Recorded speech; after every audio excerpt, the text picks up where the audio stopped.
Bonjour à tous, le 15e jour du mois de Shvat, c'est le nouvel an des arbres.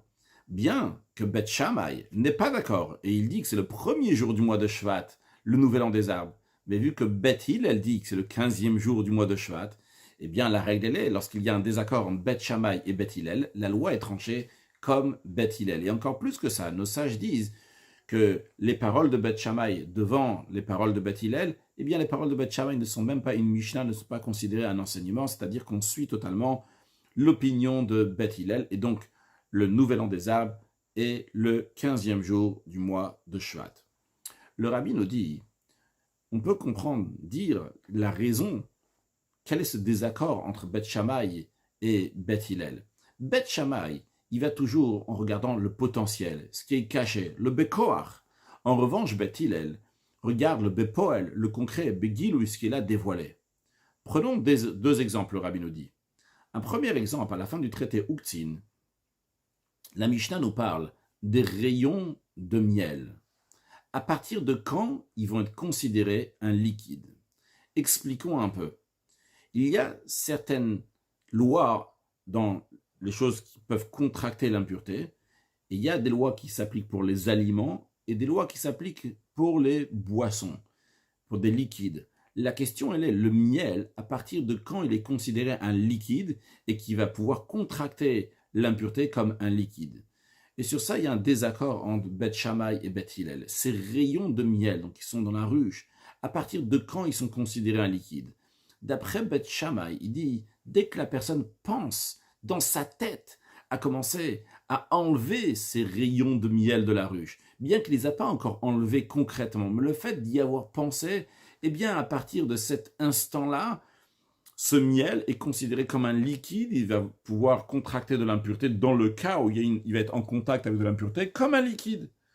En revanche, Beth Hillel, elle dit, non, non, non, c'est pas suffisant d'y penser, c'est à partir du moment uniquement qu'il va commencer à casser ces rayons de miel pour les enlever de la ruche, à ce moment-là, ça va pouvoir contracter de l'impureté en tant qu'un liquide. Qu'est-ce qu'on voit ici? On voit que d'après Beth Shammai, il regarde le potentiel. Dès que la personne y a pensé, elle a dit, c'est bon, je vais y aller, je vais me mettre au boulot pour enlever ces rayons de miel de la ruche. En revanche, Beth Hillel, lui, regarde le concret, il dit, non, tant que tu n'as pas enlevé, à commencer à enlever ces rayons de miel, à les casser, eh bien, ils ne sont pas considérés comme du liquide. Un deuxième exemple, en ce qui concerne les bougies de la fête de Hanouka. D'après Beth Shammai, le premier jour de la fête de Hanouka, il faut allumer 8 bougies. Et le deuxième jour, 7 bougies. Et ainsi de suite. Donc en allant en diminuant chaque jour jusqu'au dernier jour, il y a seulement une bougie à allumer. En revanche, Beth Hillel lui dit non. Le premier jour, il allume une bougie. Le deuxième jour, une deuxième bougie, etc. Il rajoute jusqu'au 8e jour, il a 8 bougies. La Gemara, le Talmud explique quelle est la raison. Parce que d'après Beth Shammai, lui il te dit, regardons combien de jours vont rentrer maintenant, combien de jours arrivent. On est le premier jour de Hanouka, il y a 8 jours qui arrivent. Donc tu allumes 8 bougies. Le lendemain soir, il y a seulement 7 jours de Hanouka qui vont arriver. Donc on allume seulement 7 bougies. C'est-à-dire que Beth Shammai, il regarde le Bekoach, le potentiel, il regarde le Helem. Donc ce qui est caché ici, les choses qu'on ne voit pas encore, il regarde donc l'avenir des choses qui ne sont pas encore sur place. En revanche, la raison de Beth Hillel, la Gemara nous dit, c'est Yamimayot, si on regarde les jours donc, qui passent, qui sont en train de passer, qui sont en train de passer au fur et à mesure. Là, j'ai seulement un jour. Demain, j'aurai le premier jour et le deuxième jour, donc j'allumerai encore 2 bougies, etc. C'est-à-dire que Beth Shammai, il regarde le Bepoel, il regarde le concret, il regarde ce qu'il y a Begilou, ce qu'il y a de manière dévoilée.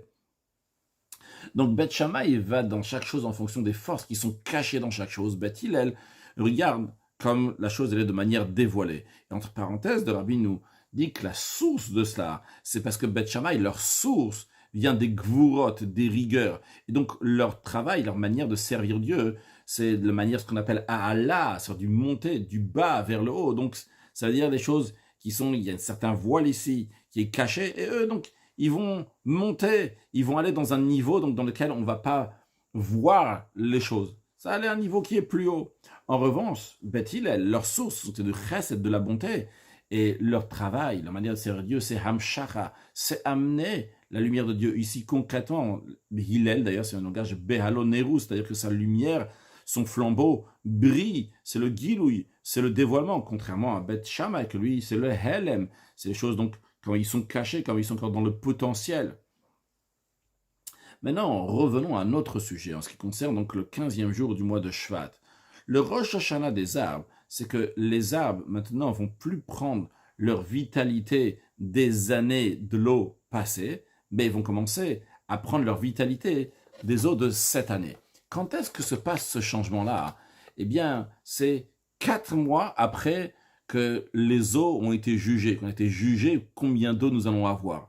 Alors, il y a écrit clairement dans le Talmud que c'est à la fête de Sukkot, donc le 15e jour du mois de Tishri, que nous sommes jugés pour l'eau. Bechag nidonim alamaim. Chag, c'est la fête de Sukkot qu'on est jugé sur l'eau. Donc, 15 jours après le 15e jour du mois de Tishri, 4 mois après le 15e jour du mois de Tishri, c'est le 15e jour du mois de Shvat. Donc, vu que c'est 4 mois après que les arbres ont commencé à prendre des eaux, des pluies de cette année, alors il faut attendre 4 mois plus tard, depuis le jour où ils ont été jugés, donc le 15 Tishri jusqu'au 15 Shvat, ça fait 4 mois. Maintenant, réfléchissons. Ça que ça fait 4 mois, c'est si on va dire, on va regarder la fête de Sukkot. Sukkot, c'est le moment où on était jugé pour l'eau. Mais en vérité, dans le potentiel, pas dans le concret, dans le potentiel, le Rosh Hashanah des êtres humains, qui est le premier jour du mois de Tishri, on a déjà été jugé aussi sur l'eau, parce que tout a été jugé là-bas. Vrai que l'eau est officiellement, de manière plus précise, jugée le 15e jour du mois de Tishri. Mais le premier jour du mois de Tishri, déjà, il y a eu un jugement qui était général. Alors, d'après Beth Shammai, qui disent qu'on regarde le potentiel, eux, ils vont te dire, on va regarder déjà les choses comme elles se sont passées le premier jour du mois de Tishri. Et donc, 4 mois plus tard, c'est quand? C'est le premier jour du mois de Shvat. Donc, en d'autres mots, et Beth Shammai et Beth Hillel, les deux sont d'accord que si on va regarder le potentiel, eh bien, le Rosh Hashanah des arbres va être le premier jour du mois de Shvat. Si on va regarder le concret, ça va être le 15e jour du mois de Shvat. Parce que, quoi qu'il arrive, on doit se baser 4 mois après le jugement des eaux de cette année. Et Beth Shammai, il va te dire, moi je regarde dans le potentiel. Le potentiel, c'était le premier jour du mois de Tishri. 4 mois plus tard, c'est le premier jour du mois de Shvat. Beth Hillel va dire, moi je regarde le concret. C'était le 15e jour du mois de Tishri qui a eu le jugement pour les eaux. 4 mois plus tard, c'est le 15e jour du mois de Shvat. Donc, Beth Shammai aussi, il est d'accord sur ce principe que, concrètement, le Rosh Hashanah des arbres, c'est le 15e jour du mois de Shvat. Seulement, il n'est pas d'accord qu'il faut faire les choses dans le concret. Lui, il dit c'est dans le potentiel qu'il faut faire.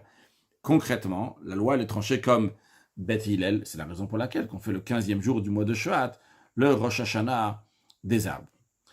Le Rabbi conclut, après nous avoir expliqué donc ce désaccord en Beth Shammai et Beth Hillel, qu'est-ce que ça représente le Rosh Hashanah des arbres, le nouvel an des arbres pour les êtres humains? Il est écrit qu'il y a Adam et Tzasadeh, que l'homme est l'arbre du champ.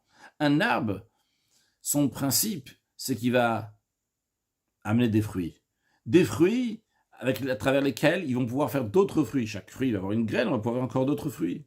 Et bien de la même manière aussi en ce qui concerne chaque juif, il doit influencer son entourage, à la synagogue, à la yeshiva, et de manière générale, il doit influencer sur tous les juifs avec lesquels il a un contact.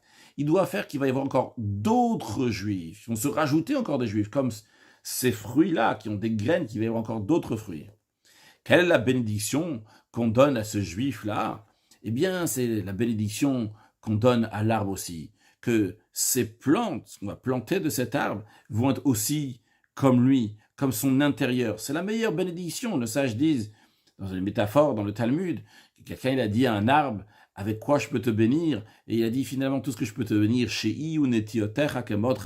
que toutes les plants que l'on repique de toi vont être comme toi. Quand on dit netiotecha kamotra, c'est comme la Gemara, elle dit dans le traité Sanhedrin, après que la Gemara, elle dit donc plusieurs fins des temps, elle dit que lorsque nafechem titenu piriachem tisu, lorsque les montagnes d'Israël, vous allez donner vos branches et vous allez porter vos fruits, eh bien, le Talmud dit, il n'y a pas une indication de la fin des temps plus claire que celle-ci. C'est le meilleur signe que le Mashiach arrive. Donc, le Rabbi veut dire que cette idée-là de donner ses fruits, c'est qu'un juif va faire encore d'autres juifs.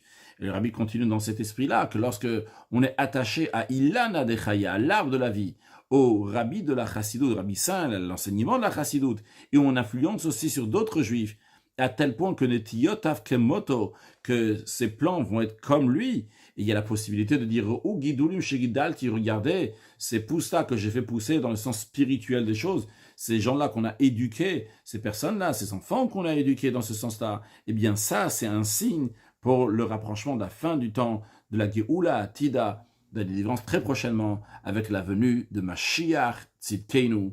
Une excellente journée.